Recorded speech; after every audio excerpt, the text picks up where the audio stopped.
Welcome to Stuff You Missed in History Class, a production of iHeartRadio's How Stuff Works.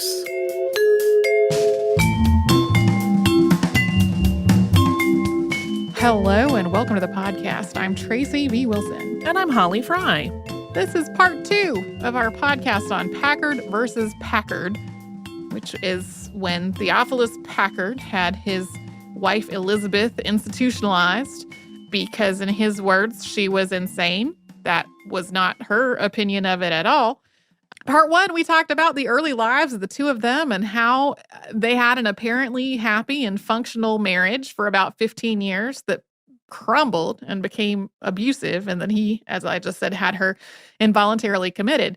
Today, we are going to pick up with Elizabeth's time in this hospital. First, we are going to set a little context about the state of mental health treatment in the 19th century. Some of that's really horrifying.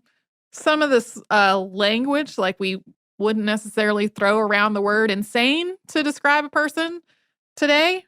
Things like that. Super common language at the time. And you can probably understand this episode without having heard part 1. But part 1 is really a lot of the detail of how we got to this point. Yeah. So before the late 18th and early 19th century, people with serious mental health illnesses in the United States and Europe were generally placed into facilities commonly called lunatic asylums.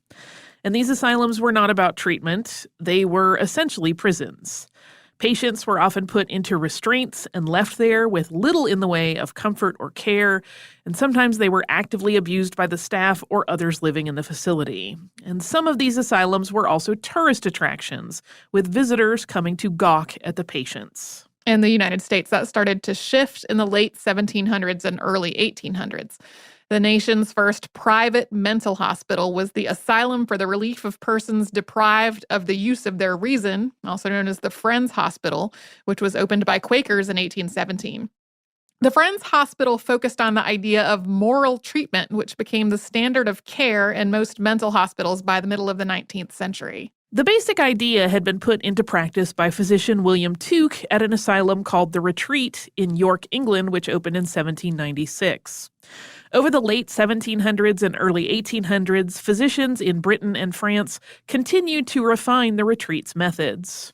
Moral treatment focused on the idea that an asylum should treat its patients humanely, with the institution acting almost like a stern and paternalistic guardian. Unlike these earlier lunatic asylums, patients weren't kept in restraints. They were expected to live in a clean, orderly, and polite way in a strict and disciplined environment. Patients were expected to do some chores around the building or the grounds on a regular schedule to give them a sense of purpose and to keep them on this predictable daily cycle. Doctors might also prescribe treatments along a more medical model, including drugs, hydrotherapy, exercise, things like that. In a lot of ways, this was a big step forward from what was common in lunatic asylums, but it turned out to be hard to carry out in practice. Moral treatment was only helpful for a relatively small number of patients. A person who was mostly exhausted and stressed and needed time to recuperate might leave the hospital feeling like their treatment had cured them. But for many mental illnesses, this just was not the case. A patient with schizophrenia or bipolar disorder or depression or any number of other mental illnesses might be helped to a degree by the predictable daily routine in a calm and ordered setting, but moral treatment really didn't address the illness itself. Also, many of the people who wound up in these hospitals didn't have a mental illness.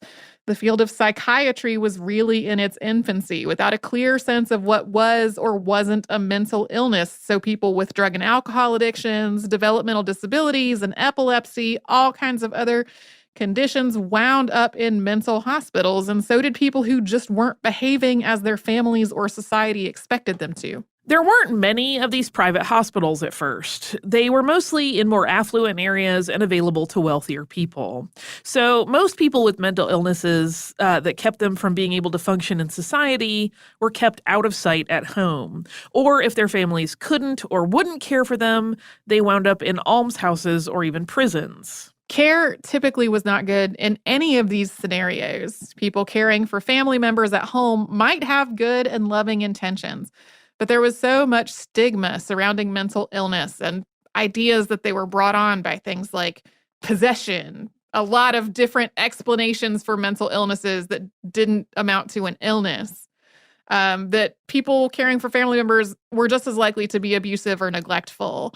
Prisons and almshouses were brutal and degrading in general. And then on top of that, they just were not equipped to handle the behaviors that came along with untreated mental illnesses. This all started to shift in the 1840s and 50s as reformers like Dorothea Dix advocated for state-funded asylums and better care within those asylums. Most of these newly built asylums followed the moral care model, and some existing state hospitals began using it as well. New asylum buildings were typically designed according to the Kirkbride plan developed by Dr. Thomas Story Kirkbride. They were divided into symmetrical wings and wards with lots of fresh air and natural light. Reformers also advocated for the idea that people with mental illnesses needed to be cared for rather than simply locked away. But it quickly turned out that implementing the moral care model at all these newly opened hospitals could be really difficult. As the public started to think of mental illness as something that required treatment at a hospital, admissions skyrocketed and hospitals quickly became overcrowded. They went from clean and orderly and calm to unsanitary, understaffed, and chaotic. Waves of immigration to the United States meant that sometimes patients didn't speak the same language as the doctors or the staff. Staff turnover tended to be very high, and hospitals were often run by boards of trustees who might be more focused on politics than on care. Some of these boards also had a reputation for being corrupt. And even though the medical field was beginning to think of mental illness as a treatable illness rather than a personal moral failing, there was still a lot of stigma and a perception that it was up to patients to get better. If a patient wasn't improving, doctors and staff often concluded that they weren't trying or that they were willfully refusing to get better. So it was common for patients to be cared for by undertrained, frustrated staff who thought that these people in their care were simply being obstinate. Abuse and cruelty continued to be commonplace, even in hospitals that were theoretically following the moral treatment model. There are also, of course, a number of medical treatments that were going on that were super questionable by today's standards. This was a state of mental health care in the United States when Elizabeth Packard was hospitalized. It was improving over what it had been, but it still had a really long way to go. We will get to her time in the hospital after a sponsor break.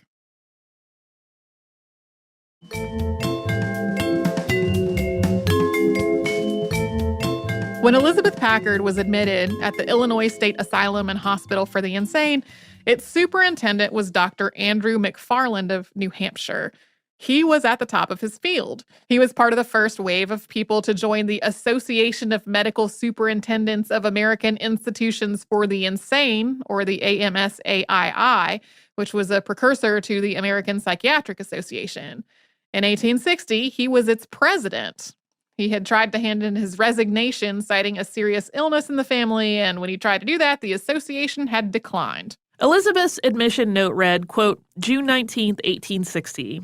Elizabeth P. Packard, Kankakee County, married, aged 44, native of Massachusetts, in this state 3 years, slightly insane for 2 years, was in Worcester Hospital 25 years ago, present attack more decided the past 4 months, supposed cause is excessive application of body and mind, Reverend Theophilus Packard. McFarland's diagnosis was moral insanity with monomania.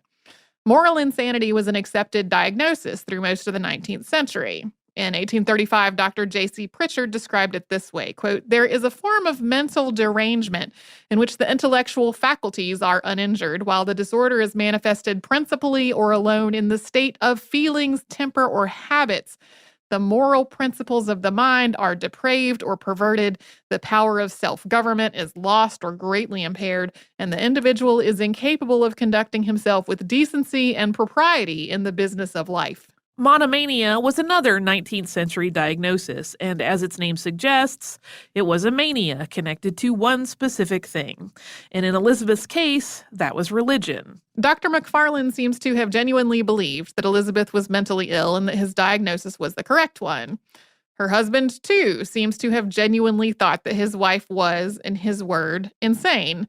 For her part, Elizabeth believed these two men were conspiring to imprison her for her religious views and her refusal to be totally subservient to her husband. Meanwhile, both her doctor and her husband believed that these religious views and her lack of subservience were evidence of her mental illness. Elizabeth described it this way, quote, "In my first struggle after my independence, I lost my personal liberty. Sad beginning. Had it not been better for me to submit to oppression and spiritual bondage rather than have attempted to break the fetters of marital and religious despotism? No, I cannot feel that I have done either for myself, for others, the least wrong, in the course I have thus far taken. Therefore, I have no recantations to make, and can give no pledge of further subjection to either of these powers, where their claims demand the surrender of my conscience to their dictation. And this is what they call my insanity, and for which I was sent to the asylum to be cured. I think it will be a long time before this cure will be effected." At the start of her hospitalization, Elizabeth thought that Dr. McFarland already believed her to be sane, or that he would come around to that opinion in short order. It was very obvious to her that she was sane, and she thought that it would soon be obvious to him as well. So for about 4 months, she was in a bright, airy ward with a lot of freedom, and she felt like she was being treated more like a guest than like a patient. In those first months in the hospital, Elizabeth wrote a document praising the doctor and encouraging him to release her. He ignored it, and Elizabeth realized that he did not believe that she was sane. So she started actively advocating for herself and her release. Her oldest son came to visit her without his father's permission, but couldn't secure her release because he was not 21 years old. Friends tried to get a writ of habeas corpus, but they were told that because she was married, that had to come from her husband. After Elizabeth wrote up a second document, which was scathing in its opinions of the hospital and its superintendent, she was transferred to another ward, a much less nice ward, which was home to patients whose illnesses just couldn't be treated with fresh air and an orderly schedule. She found the conditions there filthy and its staff cruel and its patients uncared for. When patients had visitors, she would tell their families about cruelty she had witnessed in the hospital. She started cleaning the entire ward herself and organizing the other patients in protesting their conditions. This included an ongoing campaign to destroy ordinary hospital property like bed linens and brooms. Elizabeth was eventually transferred out of this ward and given a private room to keep her from influencing the other patients. And Elizabeth met Dorothea Dix when Dix visited in 1861. Elizabeth called her, quote, "a Christian, although honestly and conscientiously wrong in sustaining our present system of insane asylums." Elizabeth admired Dix's compassion and her advocacy for the compassionate care of asylum patients, but thought she was simply wrong in her belief that there needed to be a robust system of asylums in the first place. Elizabeth thought most people who were committed didn't need to be, and that working to build more asylums was damaging. Throughout all of this, Dr. McFarland was updating Theophilus with reports about his wife's condition, that Elizabeth's religious views were unchanged, that she was unrepentant in her refusal to be submissive to her husband, that she was inspiring restlessness and insubordination among the other patients. He also told Theophilus that Elizabeth had lost all of her marital and maternal instinct, even as Elizabeth's own writing reveals that she was really grieving over the separation from her children and the strain that all of this was putting on them. She was especially distressed at the idea that her daughter Libby was going to have to bear all the burdens of running this household. During Elizabeth's hospitalization, Libby was between the ages of 10 and 12 years old. In September of 1862, Elizabeth was summoned to appear before the hospital's Board of Trustees after months of petitioning for a release. She read a document that denounced Calvinism, explaining her own beliefs and why she refused to raise her children according to their father's religious views. Dr. McFarland had screened this document ahead of time, and it began, quote, "Gentlemen, I am accused of teaching my children doctrines ruinous in their tendency, and such as alienate them from their father. I reply that my teachings and practice both are ruinous to Satan's cause, and do alienate my children from satanic influences. I teach Christianity. My husband teaches Calvinism. They are antagonistic systems and uphold antagonistic authorities. Christianity upholds God's authority, Calvinism the devil's authority." But then she went on to read a second document, one that the doctor had not approved ahead of time, in which she accused her husband and the doctor of conspiring against her, and detailed a range of injustices and indignities that she had witnessed at the hospital. Having done all that, though, she asked them not to release her. Divorce was out of the question from Theophilus's point of view, and Elizabeth did not think that she would be safe with him. She also realized that her father and brothers did not have the means to support her, so she needed to figure out how she might support herself. She planned to spend the rest of her time in the hospital writing a book. Her husband and her doctor had been on the same page about her care until this point, and this is where they started to diverge. Dr. McFarland pressed the trustees to discharge Elizabeth because of how much trouble she was causing him. Meanwhile, Theophilus pressed them to keep her there because he had no other plan to take care of her. After this meeting, Dr. McFarland told Elizabeth that he would help her get her book published, probably because he thought doing so would get her out of his hospital faster. But then she finished the book, and it wasn't something he could support publishing. It was disjointed and rambly, and a lot of it was focused on his backstory. He told her he wouldn't help her after all, and in a desperate effort to get him to change his mind, Elizabeth wrote him a love letter, effusively praising him and essentially calling him her soulmate. Finally, the hospital trustees gave Theophilus 3 months' notice that they would be discharging his wife. Dr. McFarland said this was because she was incurable and because of the, quote, amount of trouble which Mrs. Packard causes us and the disastrous influence which she exerts on the other patients. Elizabeth was released on June 18, 1863, and for a time she stayed with a relative. Then she went back to Manteno to try to get custody of her children. In Elizabeth's account, when she got back to Manteno, her husband kept her locked in the nursery with the windows nailed shut. In his account, she was free to come and go. Regardless, Elizabeth wrote a letter and slipped it under the window to a passerby. A friend ultimately got that letter to Judge Charles Starr, who secured a writ of habeas corpus. Since Elizabeth was no longer institutionalized but was locked in her home, this time her husband did not have to be involved. A court date was set for a trial to determine whether she was sane. That trial started on January 12, 1864, and went on for 5 days. Unfortunately, we can't read testimony from it because those records have been lost. But people did hear from doctors and friends and family members and community members, some of whom said Elizabeth was mentally ill and others of whom did not. In the end, on January 18, 1864, the jury ruled that she was sane. Theophilus said the trial was a, quote, reign of mobocracy, insult, partiality, prejudice, injustice, and malignity.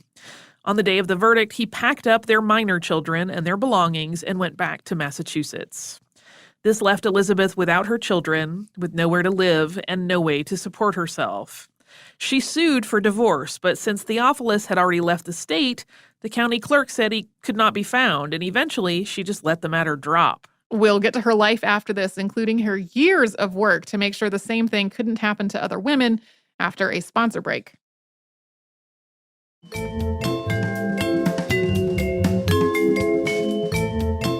After her husband moved back to Massachusetts with their youngest children, Elizabeth Packard returned to the idea she'd had in the hospital, and that was of supporting herself through writing. She started revising material that she had started in the hospital. Her first published book was called Exposure on Board the Atlantic and Pacific Car of Emancipation for the Slaves of Old Columbia, engineered by the Lightning Express, or Christianity and Calvinism Compared, with an appeal to the government to emancipate the slaves of the marriage union. That was followed by, quote, edited by a slave now imprisoned in Jacksonville Insane Asylum, placed there by her husband for thinking, in all capital letters, written under the inspection of Dr. McFarland, superintendent of Insane Asylum, Jacksonville. She used a lot of slavery imagery in her writing. Unsurprisingly, it was like 1863. This was the first of 7 books and numerous pamphlets that she wrote over the next 16 years, which did turn out to be enough for her to support herself. Asylum narratives had become a popular genre. These were sensational first-person accounts of people who had been institutionalized. They were part memoir and part exposé and tended to resonate with fans of the Gothic fiction that was popular at the time. Elizabeth's goal was both to support herself and encourage reform to the asylum system. We should note that that also makes it hard to figure out exactly what the truth is to the accounts, because she was writing them to sell books when very sensational accounts were pretty typical, and she was also trying to get people to change the law. And then once again, very sensational accounts could work toward that end also. That makes it a little tricky to figure out exactly what the details were, but that's just some background. She also got to work lobbying legislators to pass laws to keep what had happened to her from happening to other women. She often drafted these bills herself and lobbied lawmakers personally to get them introduced and passed. Some of her bills were focused on the rights of married women, like the right for a woman to have full custody of her children after a divorce rather than her husband just having that custody by default. There was also the right for a married woman to keep all the money she earned rather than it going to her husband again by default. Both of these were issues that directly affected her. When her husband had left with her children, she had no recourse. And when she started publishing books, she wanted to be able to keep all the money she earned. She also worked on bills relating to patient rights. She had observed that a person accused of a crime was guaranteed rights to counsel and due process. But in most states, a person who had a mental illness had none of that and might be committed without any kind of hearing. This also meant that people who weren't mentally ill could be wrongly committed. So she lobbied for bills that required a trial before a person was committed to an asylum or hospital. Elizabeth also drafted bills relating to the rights of patients and mental hospitals. When she was hospitalized, the mail was often censored or withheld from patients. So she drafted bills that guaranteed patients free and uncensored access to their mail. In 1865, following her advocacy, Illinois passed a personal liberty bill requiring a trial for any person being committed, whether they were married or not, ending the ability for husbands to have their wives committed without a trial. The legislature passed this unanimously. A later amendment made this retroactive so that people who had been admitted before 1865 were still entitled to a trial. Not long after, an investigating committee was convened to examine allegations of abuse at the Illinois Hospital for the Insane, including Elizabeth's accounts. Elizabeth was called to testify, with questioning going on for about 6 hours.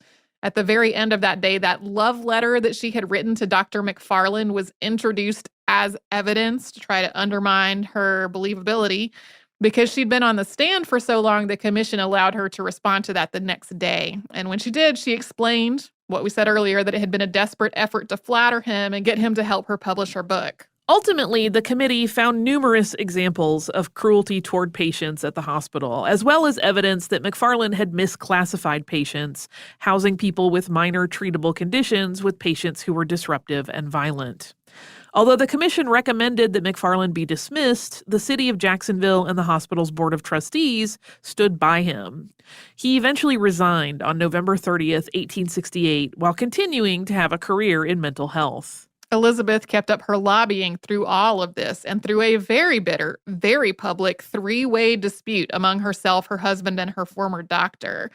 Every time she proposed new legislation, McFarland publicly raised questions about her mental health. Theophilus was also publicly disparaging of her, and she of him. This whole situation was, unsurprisingly, extremely hard on their children. When Theophilus first had Elizabeth institutionalized, the children mostly sided with her. Then, after 3 years with their father, they believed that he had been right about their mother's mental state.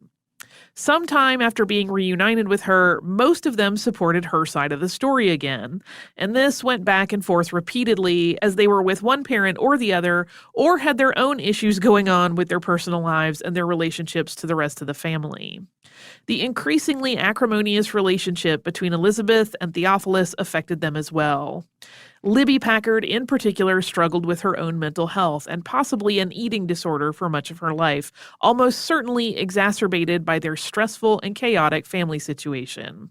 She ultimately died in the Illinois Eastern Hospital for the Insane. In 1869, Elizabeth bought a home in Chicago where her oldest children already lived. Soon after, she learned that Massachusetts had passed a law giving mothers equal rights to custody. She filed a petition to seek custody of her 3 youngest children, and Theophilus didn't contest it. By this point, he really didn't have a good way to support himself or the children. He could not really find a congregation for his very conservative Calvinism anymore. And in light of Elizabeth's books and very public testimony and ongoing advocacy, a lot of people believed that he had maliciously imprisoned his wife and did not, as a result, want him to be their preacher. Elizabeth, for her part, lived a mostly comfortable life in Chicago until the Great Chicago Fire, spending more time with her children and less on her bills and advocacy. The fire destroyed her stock of books and the plates used to print them, which temporarily left her without a way to earn a living. She was eventually able to get set up with a new publisher in New York, but then another fire destroyed much of her stock there as well. This time she was insured, though, so she had some money to live on while she started again. By 1872, she only had one child left at home, and she started more aggressively taking up these causes, traveling from state to state, advocating for bills to protect patient rights and the rights of married women. Iowa passed legislation known as Packard's Law that year. This law established visiting committees, which had to include at least one woman, to inspect asylums in that state. These committees were authorized to fire abusive employees. Their contact information had to be posted in every ward of the hospital. And hospitals were also required to inform patients of their right to contact the committee about their concerns. This law also outlawed the censorship or the withholding of patients' mail, and it required a coroner's inquest if a patient mysteriously died.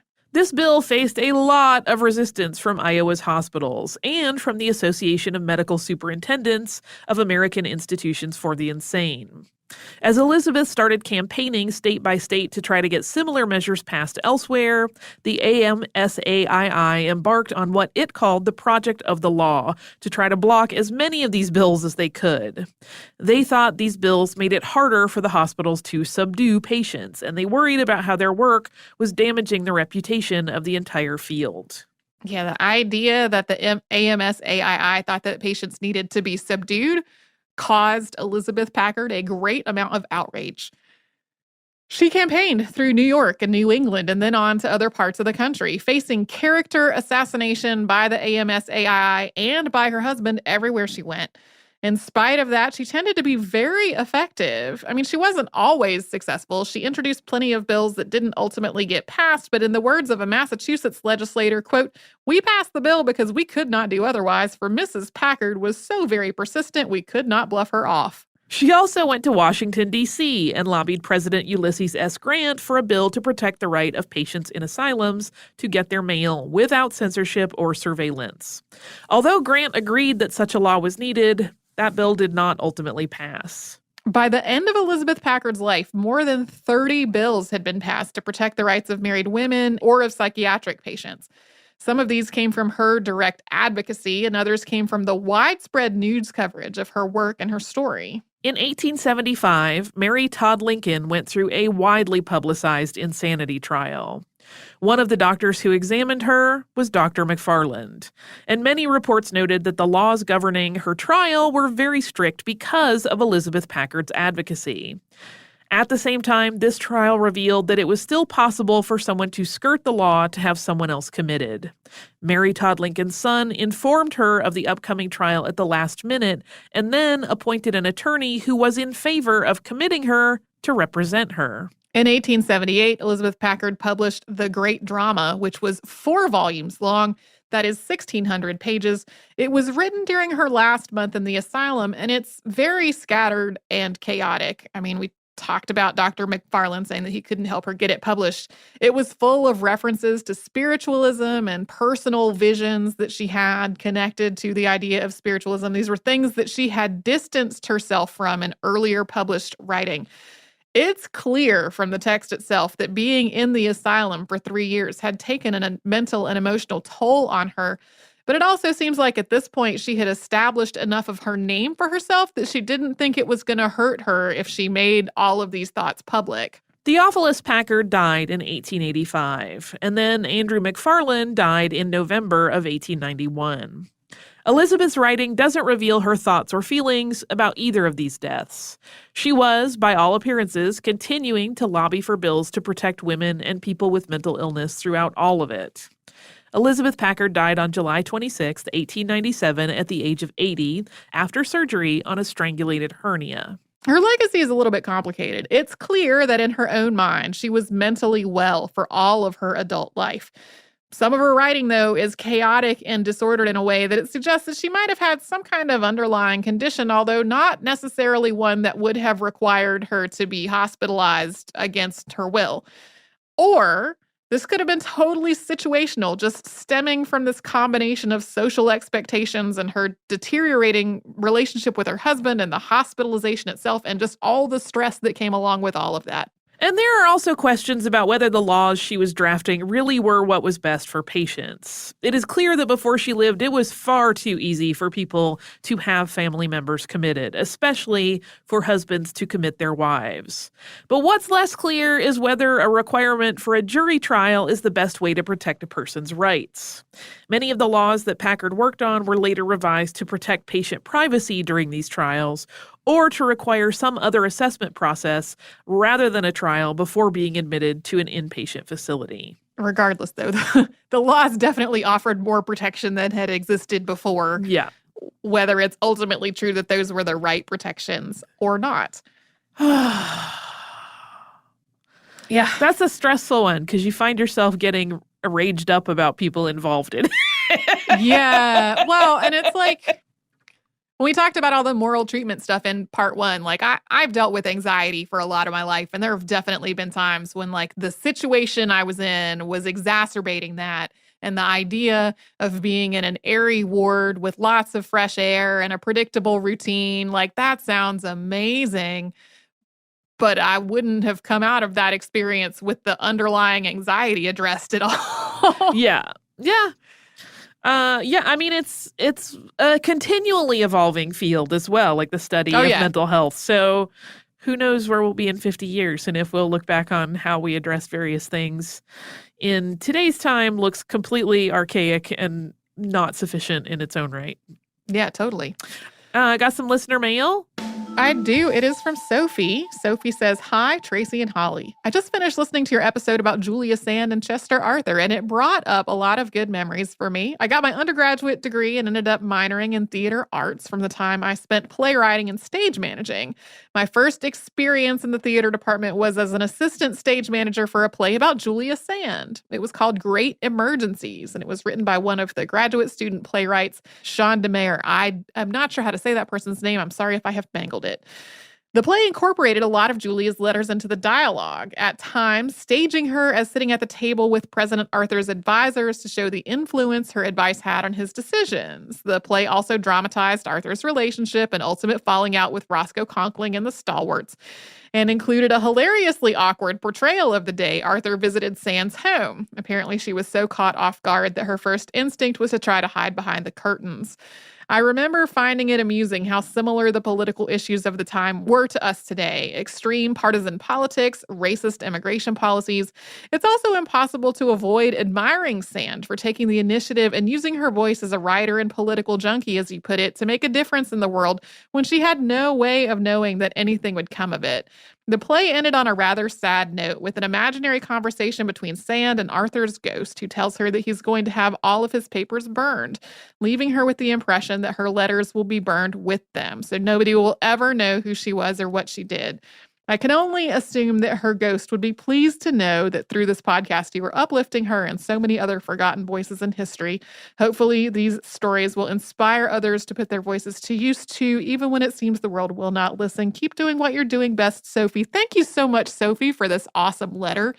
I love hearing about this play, as a former theater kid especially. And I also love Julia Sand still. If you would like to write to us about this or any other podcast, we're at historypodcast@howstuffworks.com. And then we're all over social media at Missed in History. That is where you'll find our Facebook, Twitter, Pinterest, and Instagram. You can come to our website, which is missedinhistory.com. You can look at where it says live shows and see our upcoming live shows over the summer. You can also find a searchable archive of every episode ever and show notes for the podcast that Holly and I have worked on.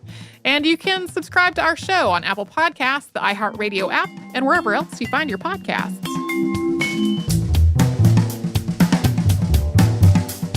Stuff You Missed in History Class is a production of iHeartRadio's How Stuff Works. For more podcasts from iHeartRadio, visit the iHeartRadio app, Apple Podcasts, or wherever you listen to your favorite shows.